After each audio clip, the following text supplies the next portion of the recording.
Hello, hi guys! Magandang hapon sa inyo lahat.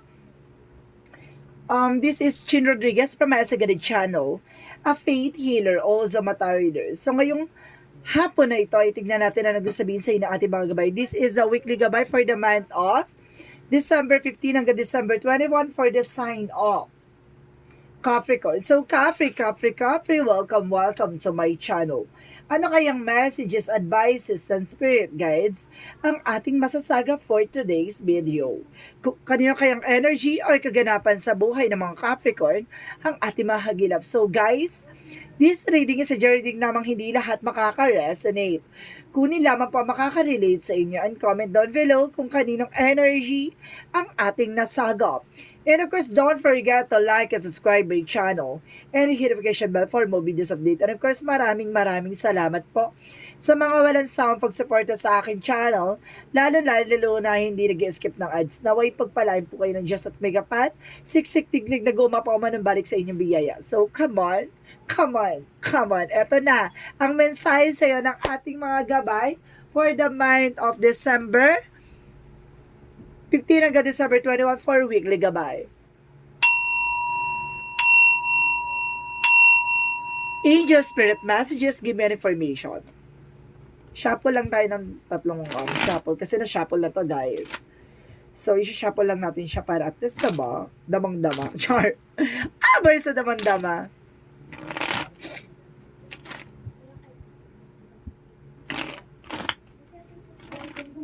Okay, let's see. Oh my God.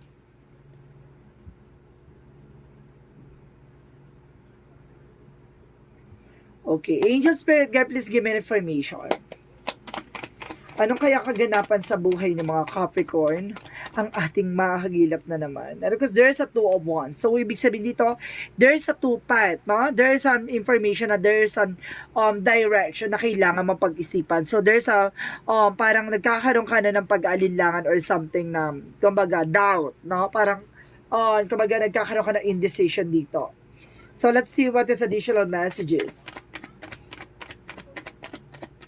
Let's see what is additional messages. And of course, there's a strength card. So, there's an energy dito na maaaring, lakasan mo daw yung pakiramdam mo, no? And of course, have confidence. Alisin mo daw yung takot at pangamba mo dito.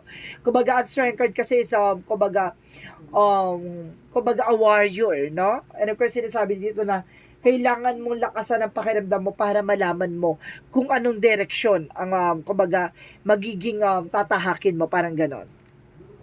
So, let's see what is additional messages. And of course, there's some Empress card. So, there's a revert, no? Some of you magkakaroon ng bagong negosyo or, excuse me, ano ba yan? Magkakaroon ng bagong negosyo or kumbaga magsisimula ng panibagong eksena. Additional messages. And of course, there's a Three of Cups. So, there's a celebration coming in for you. Or some of you, there's a third party involved, no? Kumbaga, meron tao ditong, kumbaga, nakikialam. No? May nakikialam sa eksena na to.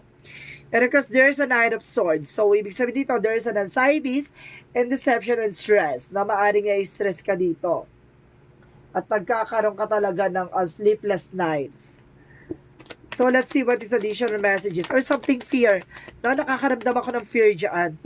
Na parang natatakot ka sa eksena. Because there's a King of Cups. So, there's a devoted and supportive person. Kumbaga, itong tao na to talagang super devoted and super mapagmahal, no? Maaaring,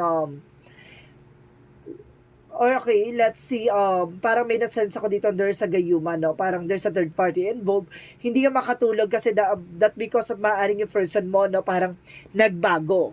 No? And because there's a Six of Wands, there's a victory and success. Ibig sabihin dito, magtatagumpay ka kung ano man yan sinisimulan mong laban. So, let's see what is the strength card. And of course, there is a Two of Cups. So, there's a partnership. Ibig sabihin dito, kailangan mo maging matapang, no? Sa ngalan ng pag-ibig at pagmamahal. Kasi there's an unconditional love. And of course, there's a unified love.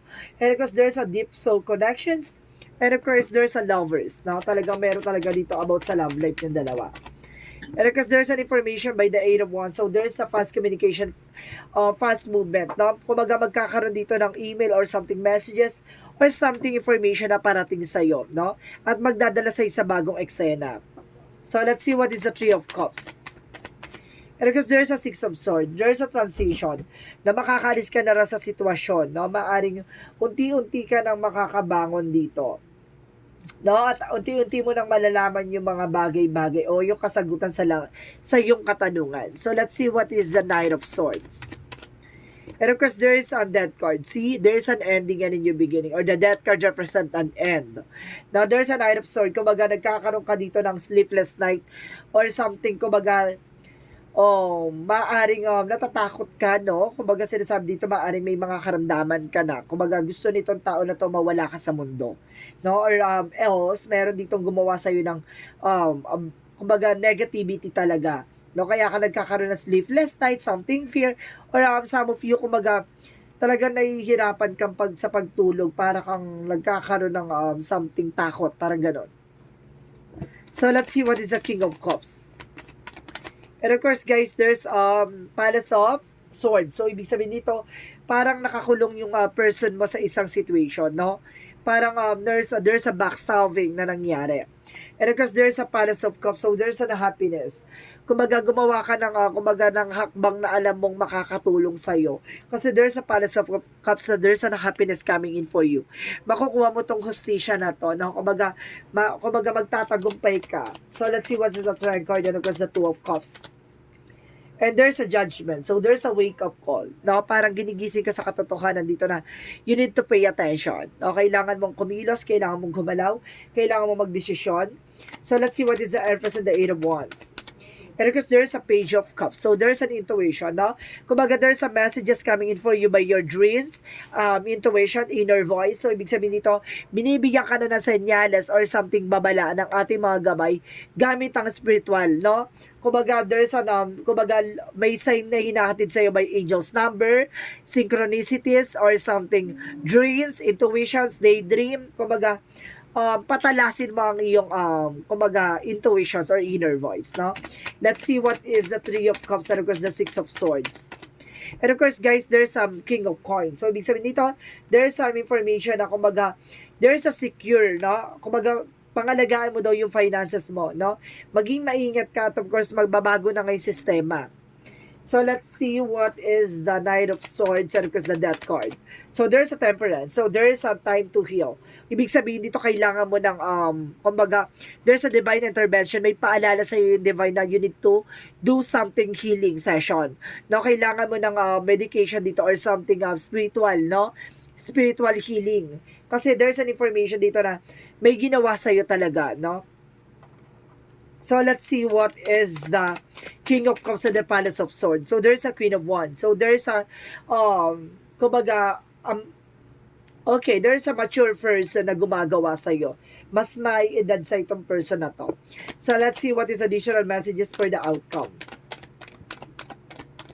So, there is a Two of Coins. So, there's a, okay, there is an information na mabalance, na magiging balance ka dito for the outcome. And the Ace of Pentacles. So, there's a big money coming in for you. Kumbaga sinasabi, pinapakita talaga dito na makukuha mo, mahaabot mo yung mga bagay niyan. And of course, there's a Ten of Swords by reverse. Ibig sabihin dito, there's a recovery for backstabbing. There's a recovery for betrayal. So, ibig sabihin dito, makakawala ka na, no? Makakaalis ka na sa sitwasyon na gawa ng tao, gawa ng negativity, or gawa ng traidor. So, let's see about naman sa love life. Ang about sa love life is a messages for you for the Page of Sword. Get more information. Kumbaga, some of you, kung bago pa lang yan, getting to know each other. No? And kung kilala mo na yan, of course, pag sinasabi, parang, kumbaga, asawa mo na or partner mo na, at kailangan mo makakuha ng information sa kanya and the justice will be served. Ibig sabihin dito, kumbaga yung karma and of course ang hustisya ay papabor sa inyong dalawa, no? Kung sino man yung gumagawa sa inyo, babalik sa kanila. Kailangan mo lang magkaroon ng protections, ay kailangan mo lang mag-set ng boundaries nang sa ganon yung ginagawa nila mag-bounce back sa kanila. Hindi naman yan babalik totally eh. Diba?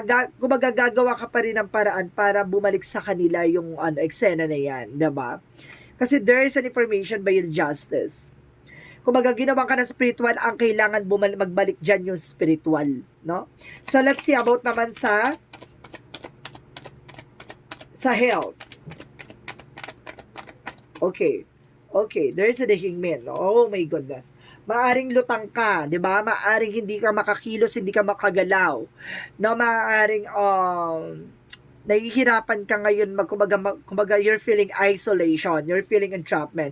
And the tower moment talagang sinira ka talaga nito or gusto ka nito sirain. No, ano kasi sinasabi dito, baka may mga nararamdaman ka talaga na parang kumbaga kumbaga sinira kumbaga may mga nararamdaman kayo sa bahay nyo, hindi lang pala ikaw. No, suddenly may mga yung mga kids mo or mga anak mo or some of you, yung pamilya mo, mayroong nararamdaman dito. And because there's a palace of there's a chariot, there's an action. So kailangan mo mag-take ng action, no? There's a time clock dito, parang sinasabi sa'yo dito, parang may ano yan kumbaga mayroong oras, no, ng ginagawa sila. So ibig sabihin nagpupondo sila sa iyo at sa pamilya mo, no? Gusto nitong kumbaga magkagulo, masira yung family mo. So let's see what is additional messages for magical fairy messages. Or some of you nagkaroon na ng death card, no? Parang kumbaga mayroon nang nawala sa isa sa pamilya mo, no, nag-cause ng kulam. So let's see what is the magical fairy messages. And of course, there's a connect with the nature. So kailangan mo rin ng kumbaga magkaroon ng connection by the nature, no? And mag-unwind ka, no? Kumbaga lumabas ka rin kahit papaano, no? Para makapag-isip ka ng maayos. So let's see what is the yin and yang oracle card.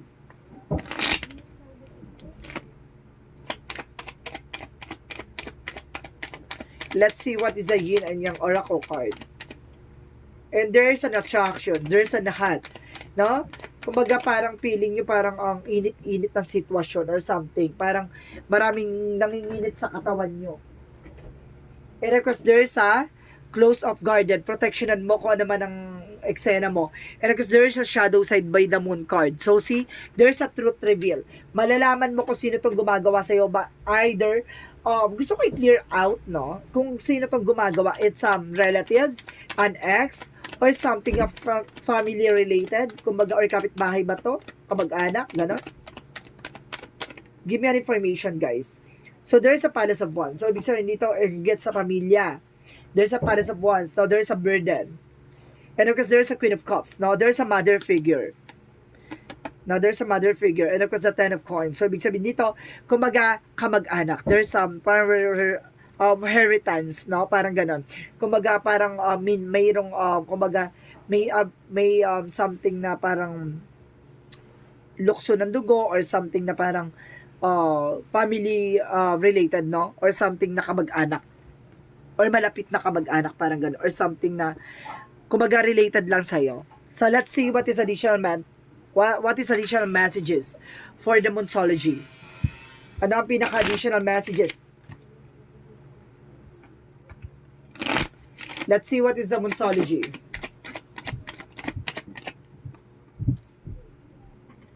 The answer you need is coming. See? Nandito na, kumbaga nandito na ang kasagutan. Kumbaga ang kasagutan ay malapit na, parating na. No, parang nandito na yung kasagutan mo. Narinig mo to, napanood mo to, maaaring tumumpak sa'yo at talagang tumugma sa'yo. And work through your fears. No, alisin mo yung takot at pangamba mo. No, kailangan mo maging matapang. Kailangan mo mag-take ng actions. So, let's see what is additional messages for this energy. Let's see what is additional messages for this energy.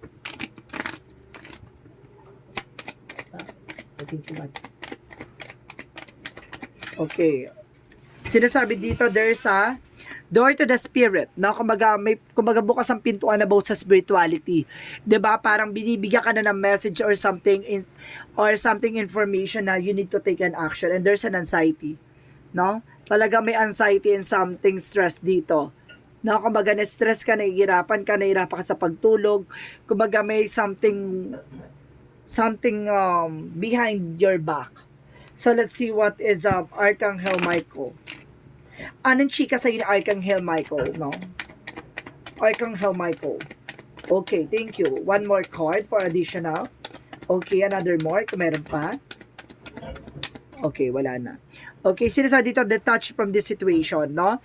Kailangan yung kumawala sa sitwasyon. So, it means nasa paligid nyo lang siya, no? And of course, at the same time, as Archangel Michael to help you from this situation, no, humingi ka ng gabay ka ating Archangel Michael para makaalis ka sa sitwasyon.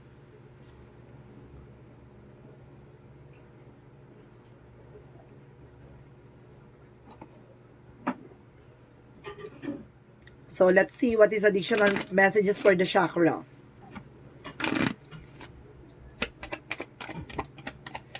Isolation. I told you. Oh my goodness. Okay. So, meron talaga dito, no? You're feeling isolation. Hindi ka makakilos, hindi ka makagalaw. No? You're feeling entrapment. No? Parang full of negativity ka talaga dito. And there's a complacency. No? Parang sinasabi dito na parang feeling mo parang napag-anuhan ka, no? Napag-anuhan ka ng panahon at talagang parang napaglipasan ka ng panahon or pagkakataon. Parang feeling mo dito parang nasayang ka ng mga opportunities sa buhay mo. And of course, there's a balance, no? There's a balance. Some of you guys, meron ako nasa-sense dito na sa age of 40 plus pataas. No, meron din ako nasa-sense dito 30 plus. Okay. So, let's see what is additional messages for angel spirit guides.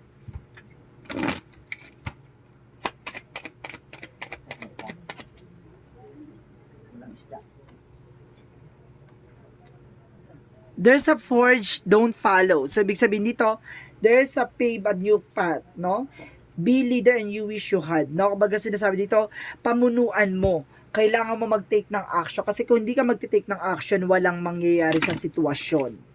So, let's see what is additional messages. And of course, there's justice. So, see? There is an information talaga dito na may hustisya. The justice will be served. No? Maaaring makuha mo yung hustisya dito. Kung ano man yung naging cause and effect sa'yo, maaaring bumalik sa kanila yan, pero kailangan mo mag-take ng action. Diba? Kumbaga, there's a spiritual battle. So, kailangan mo talagang, kumbaga, gumawa ng eksena para sa ganun ay mag-set ka ng boundaries nang hindi ka na napapasukan ng negativities and black magic involved. And of course, kailangan mo talagang labanan yan at nang sa ganun, no, matapos na at putol na, no, yung something pattern na negative pattern na nangyayari sa inyong pamilya. And because there's an animal, so some of you there's an animal lover, no, there's an animal lover. So let's see what is additional messages. Let's see what is additional messages for angel spirit guides. Let's see what is additional messages. There's a friendship. So, there's an involvement by friendship. Maaaring kaibigan mo to. No? Yung gumagawa. No? Maaaring malapit sa'yo. Baka nga kaibigan mo. No? And of course, there's an information by the judgment. So, ibig sabihin dito, kumbaga there's a own uniqueness or something, parang there's a wake-up call. Parang kumbaga ginigising ka sa katotohanan dito na iba yung sitwasyon mo. No? Kailangan mong gawa ng solusyon. So, let's see what is additional messages. And of course, there's an emotion. So, magiging, kumbaga, emotion ka dito, no? And of course, there's a spirituality by enlightenment, no? Divinity. So, magkakaroon ka ng kaliwanagan at parang nasagot yung mga katanungan mo, ganun, about sa spiritual. So, let's see what is Archangel Raphael messages. For Archangel Raphael, there's a second opinion. So, kailangan niya second opinion. Maaari nagpatingin na kayo, no? Pero kailangan niya ng second opinion. Para na sa ganun, maunawaan nyo at mas lalo nyo maklaro kung ano talaga yung nangyayari behind your back. So, let's see what is the romance angels.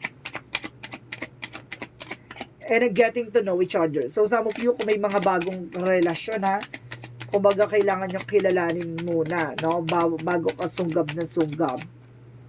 And of course, there is a release your ex. So, there's an ex pa involvement, no? So, let's see what is the Jesus loving quotes.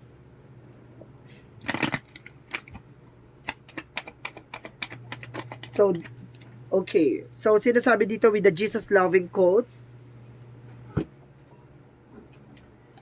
be a good comfort, your faith has been bewildered. No? Kumbaga, marunong ka dapat, no? Kumbaga, tulungan yung mga tao sa paligid mo, lalo-lalo na yung family related na.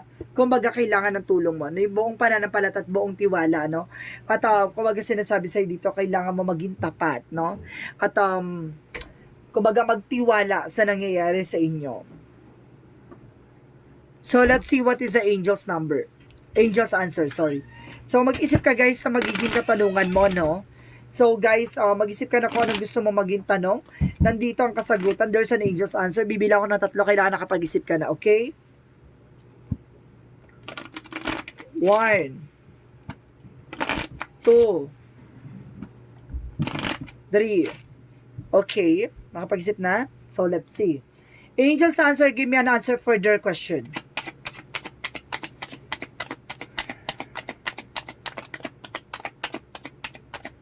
Another messages.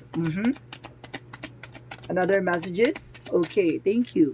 So, there's an information na in the near future, no? Ibig sabihin dito, nalalapit na, no? Yung, kumbaga, ang future mo.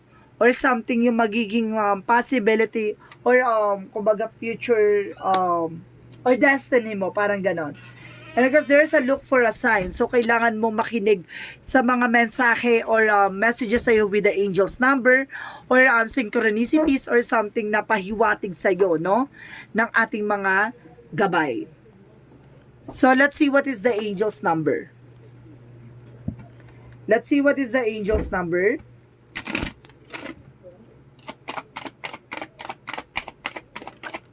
So, there's a 28, I am the leader. So, ibig sabihin, kailangan dapat ipamunuan mo. No, ikaw ang mamumuno, ikaw yung magdidesisyon or something, uumpisahan mo yung laban na to.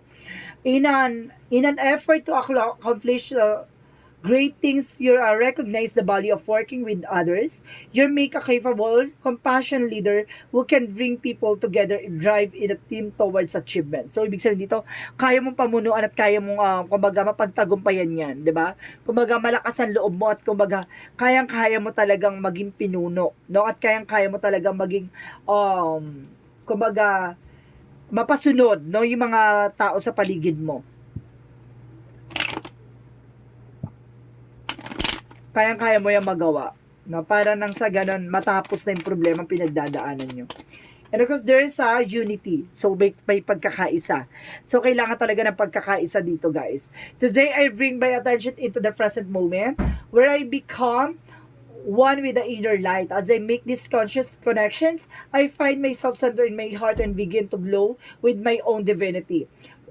Union with my inner light provides me with a wise and stable base from which I can now live every day of my life. So, ibig sabihin dito, parang magkakaroon ka ng pagkakaisa, no? Parang sinasabi dito na, kumbaga, sa'yo magsisimula ang eksena para nasa ganun malaman nila yung mga bagay na dapat nilang gawin.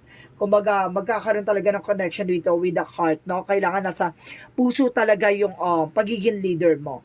At nasa ganun, kumbaga, mapagtagumpayan nyo yung gagawin nyo. At kailangan nyo talaga ng collaboration and heart-to-heart talk, no? Nasa ganun na matapos na itong problema pinagdaanan nyo.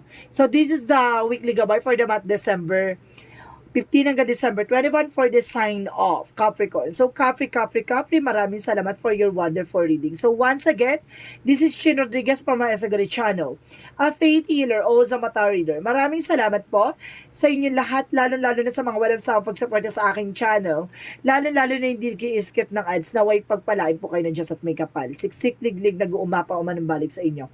Maraming salamat po, and once again, this reading is a general reading lamang. Hindi lahat makaka-resonate.